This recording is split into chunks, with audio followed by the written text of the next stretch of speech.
sa binili kong farm. I'm very thankful sa AIM Global Group of Companies kasi binago niya ang buhay ko, binago niya ang buhay ng pamilya ko. And of course, kung hindi ako nag-decide, siguro hanggang ngayon OFW pa rin ako. Hanggang ngayon, malayo pa rin ako sa pamilya ko. Please welcome on stage, Mr. Bill Holay!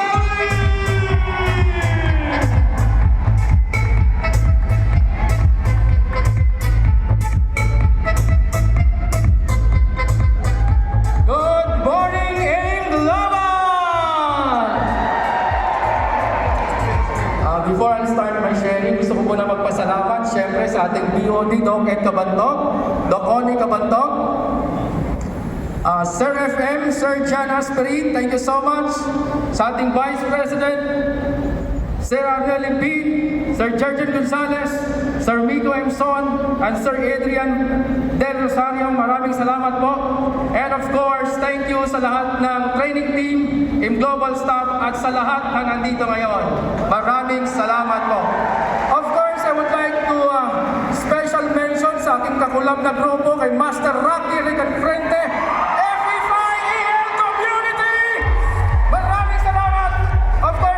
sa mga upline sa atin dito, upline Miley Limdani, upline Carlo Binaventura, mga upline ko yan, upline Rose Dua, at of course sa nagme-mentor ng grupo natin, classmate, mentor Joseph Lim, and Project High Community. Maraming salamat po sa ating lahat, and of course special mention sa napakalupit kong leader na dito ngayon, mentor Janet Delen Mahuhay. Alright guys, mag-start na po ako. Nag-start po ang kwento ko that was nung isa kong kaibigan, kumpare ko na nagdala sa akin sa negosyo na to. Ang pangalan niya, Andy Yakat, isa sa mga Hall of Fame ng company natin. Since magkasama kami sa trabaho sa Taiwan, invite niya ako. Actually, sa lahat ng katrabaho niya, ako ang kauna-unahan niya invite. And of course, automatic yan. Typical ang sagot. Hindi ako pwede. Ayoko niyan, scam ko niyan, balikan mo lang ako kapag yumaman ka. Alam niyo po kasi, konting segue lang, sa amin po kasi, nung nag-aaral pa lang ako, sabi ng tatay ko, mga anak, wala kaming pwedeng ipamana sa inyo, kundi ay makapagtapos kayo ng pag-aaral.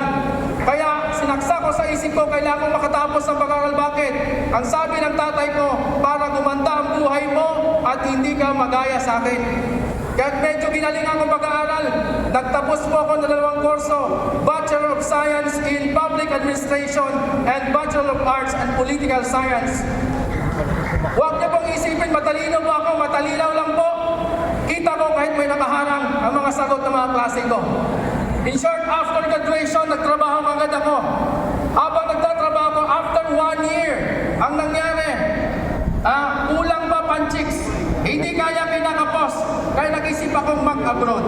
And that's the reason behind kung bakit ako umabot ng 12 years pabalik-balik sa Taiwan. Since I was a former OFW, as what they have mentioned a while ago. Kaya po, ang nangyari, totoo po talaga ang law of attraction. Habang iniisip ko mag-abroad, meron akong kaibigan, nagyaya sa akin, punta tayo Taiwan, may interview. Sumama naman ako, 10 kami. 10 kami from Mindanao, since taga-Iligan City ako that time. Pumunta kami ng Manila, nagpa-interview ng exam. After lunch, may resulta na. Ngayon, nakita ko yung pangalan ko, isa ako sa pumasa. Eto ang problema, yung siyang kong kasama, lahat sila bumagsak. Taliman niyo ako bakit?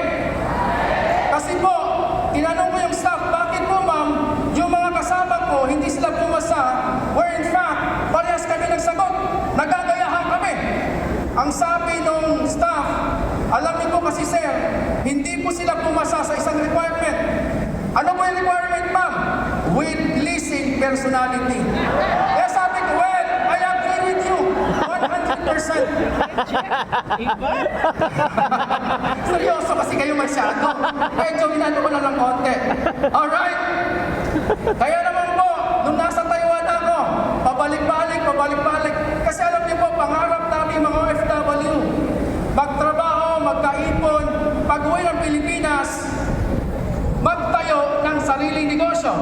Ang nangyari, wala, drawing lang. Kaya po, nung na-invite ako ng aking mentors, Andy Yakat, unang-una, that was 3 years ago, nireject ko siya. Pero time will come, nang medyo nanawa na ako, I prayed for an opportunity.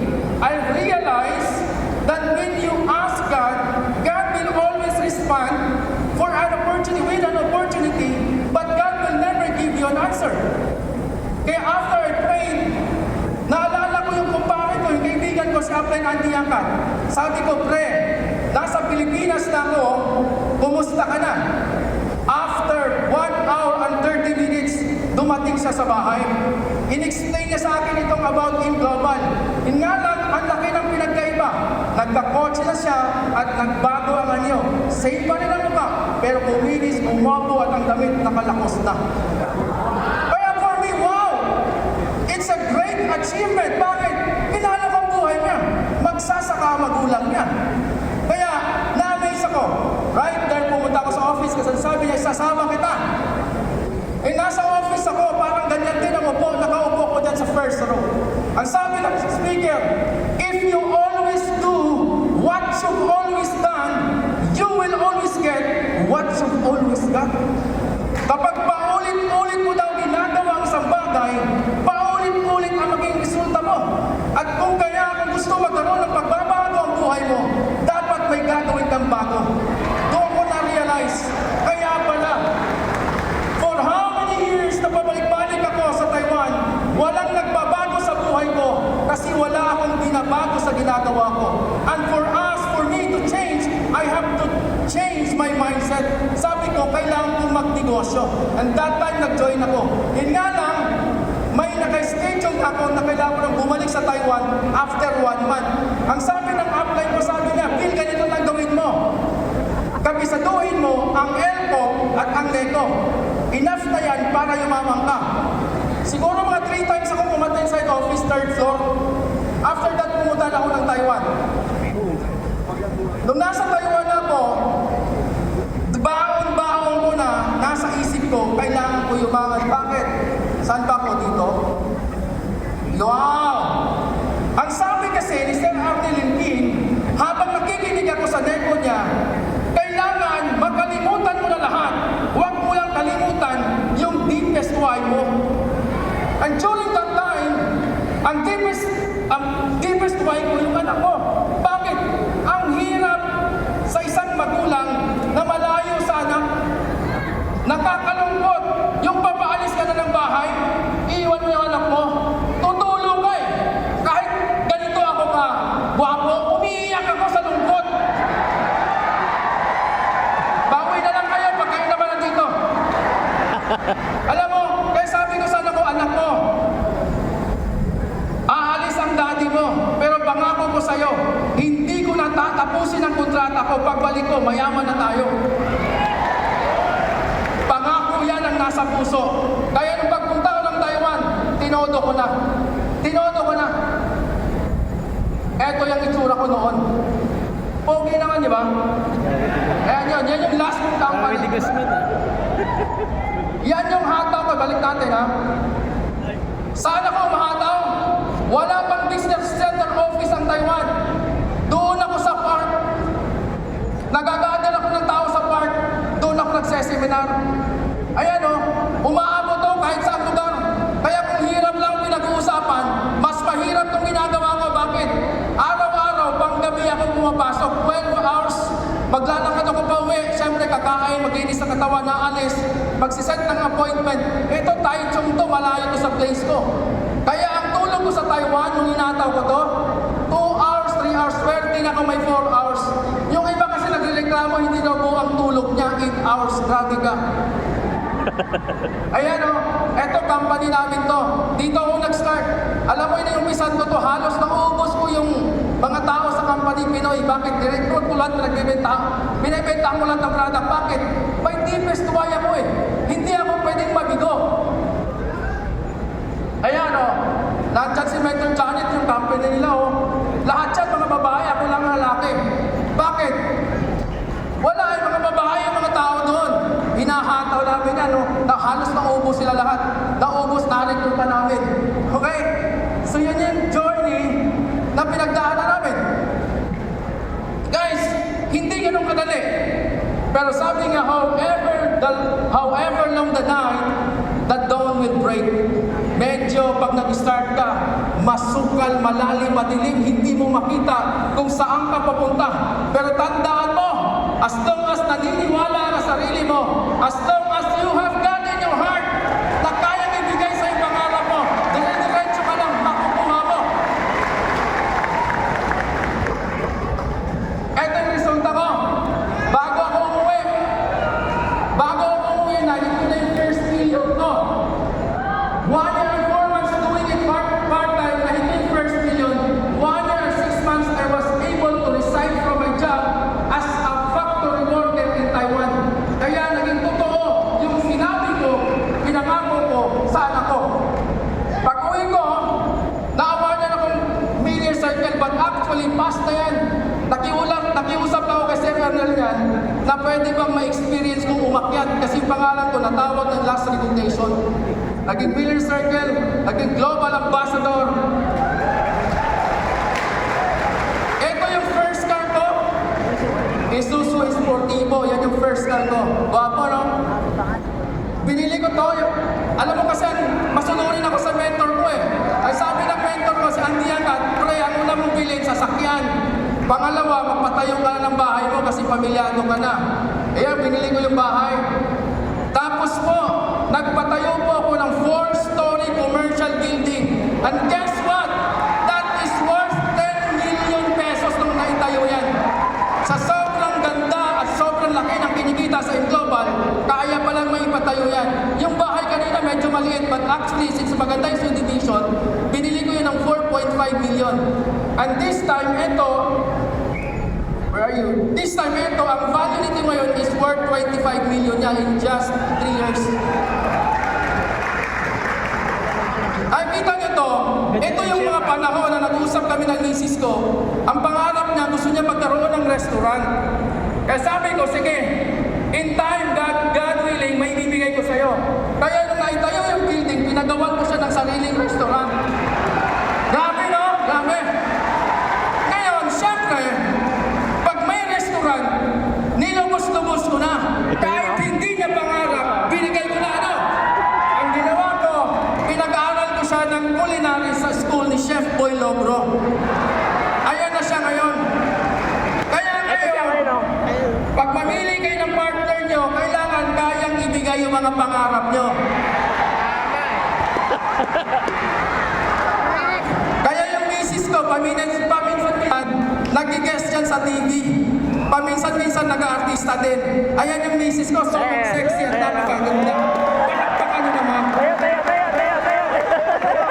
Ayan. Ito yung next car ko, Ford Ranger Raptor. Alright? Tapos po, ito yung bago ko lang binili last year. Binili ko siya, actually this is a farm.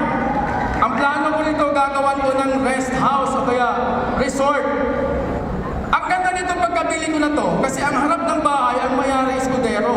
Ang likod ng bahay, yung anak ni Max, o yung Max Restaurant, yan. Kaya nung binili ko to na 3.5 million, ngayon, in just 1 year, 7 million ang value. Yeah. Kaya, dito rin kami nagbabanding ng grupo. Okay? Yun sa araw, ito yung sa gabi. Ganda. Ay, ito naman yung travel. Grabe, sa sobrang ganda ng Global, nakakapag-travel ka ng libre. Ito, sa Taiwan, bibilisan ko na, Hong Kong, Jeju, South Korea, AIM Travels to, libre ito Same time, well, ako pinagumastos ito sa South Korea. Last year lang yan, sa Macau, Malaysia, Singapore. Napapansin nyo lahat ng travel ko kasama ko yung misis ko. Bakit? Hindi kasi ako buo pag hindi ko siya kasama. Yeah! Diyan kayo magaling eh. Nakita nyo yan? Nakita nyo? Kung walang Global, hindi mangyayari yan. Bakit? Maldives yan. Ang nakakapunta dyan, mga mayayaman lang. Buti na lang, naging global ako. Kita mo? Nakita niyo yan? Grabe, no? Next, yan yung why ko kanina. Ngayon, the question is, ano yung nangyari doon sa deepest why ko? Guys, ito nangyari. Pinag-aral ko sa De La Salle University, Manila. Grabe! And you know what? School yan ng mga mayayaman. Walang mahirap dyan, lahat mayaman. Yan. Ang hirap, parang hirap magyabang di ako sanay. Pero hindi ako nagyayabang, nag-i-inspire ako. Yan talaga totoo. Okay? Ayan yung family ko. Okay? Yan. So yan yung ating closing part. Guys, ito yung pinikwento ko sa inyo, totoong nangyari sa buhay namin. Pag iniisip ko kagabi, sabi ko, nasa San Fernando La Union ako eh. Nagbabanding kami ng misis ko sa San Juan, sa surfing capital of the North. Doon kami nagbabanding. Ngayon naisip ko, bukas pala magsasalita ako. Alam mo, habang nag-i-enjoy kami doon, sabi ko, kung hindi ako nag-decide, malamang OFW pa rin ako eh. Malamang nagpupukpok pa rin ako doon sa labas ng bansa, hindi ko kasama ang pamilya ko. Buti na lang talaga, nag-decide ako. Buti na lang talaga na merong in global na kayang ibigay lahat ng pinapangarap ko. Kaya guys, kung ikaw tulad ko, may pangarap ka sa pamilya mo, may pangarap ka sa sarili mo, tandaan mo, gusto ng Diyos ibigay sa iyo ng pangarap mo. Gusto niya. The question is, ang challenge is, kaya mo bang gawin yung pangarap mo? I do believe na kapag may pangarap ka, gagawin mo lahat para matupad yan. Lahat ng bagay na nangyari sa buhay mo, pinahintulutan mo yan. Ginusto mo yan. At kung gusto mo maging successful, bagay sa yan. Can you imagine one day, ikaw na rin yung magdadrive ng Ford Raptor mo?